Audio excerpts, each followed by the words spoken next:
Hi, my name is Olivia Crow, and I will be presenting today on German New Objectivity versus Dada. So, Dadaism.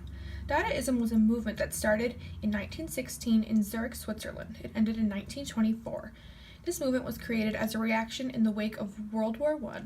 It poked fun at nationalism that many people at the time, including the artists of this movement, thought was a main cause of the war. It was influenced by Cubism, Futurism, Constructivism, and Expressionism. The movement had an array of mediums such as photography, sculpture, painting, performance art, and collage. Dada had a focus on what was called anti-art. This was art that was meant to make the audience not only question the art, but question the artist as well, rather than look at the traditional beauty of art. Some of these artists use ready-mades in their works. This means that they would take everyday objects and normalities and alter them slightly to create a reaction and generate confusion from their viewers that would lead them to find the meaning of the piece. Alrighty, so the artists. Marcel Duchamp was an artist of the Dada movement. He created the idea of the ready-mades. They gave the artist the ability to decide what art was. He did not want his name to stick to any specific movements such as surrealism or cubism. He wanted his work to really be his own. His work contained sexual connotations and dealt with the desire for sex as well. He enjoyed the use of pun and wordplay in his works too.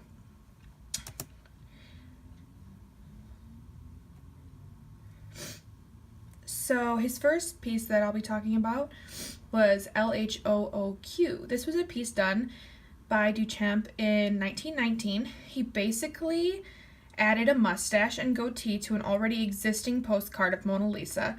By altering this, he made a ready-made object. This was important for the time too because the real painting had just recently been returned to the Louvre after it had been stolen. At the bottom of the postcard, he wrote LHOOQ, which was the initials for a French saying that basically said, "She has a nice butt." This coins to Duchamp's liking for wordplay and creating questions through the piece and the title. So my next artist of the Dada movement is Hannah Hoch.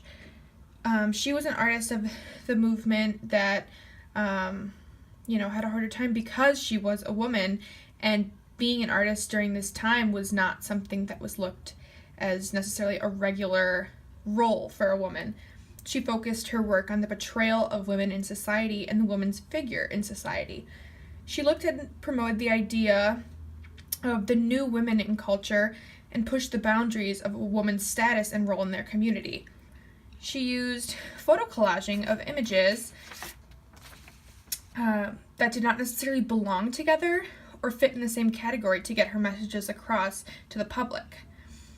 This piece is an untitled work that was made by her in 1930 through photo montage. It shows a woman almost gawking at something in the distance. She is topless and her eyes have been enlarged.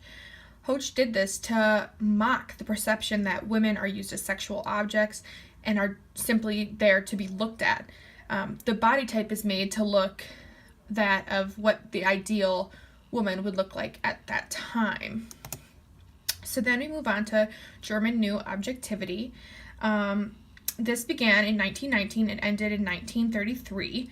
It showed off the social and political aftermath that the war had left on the world.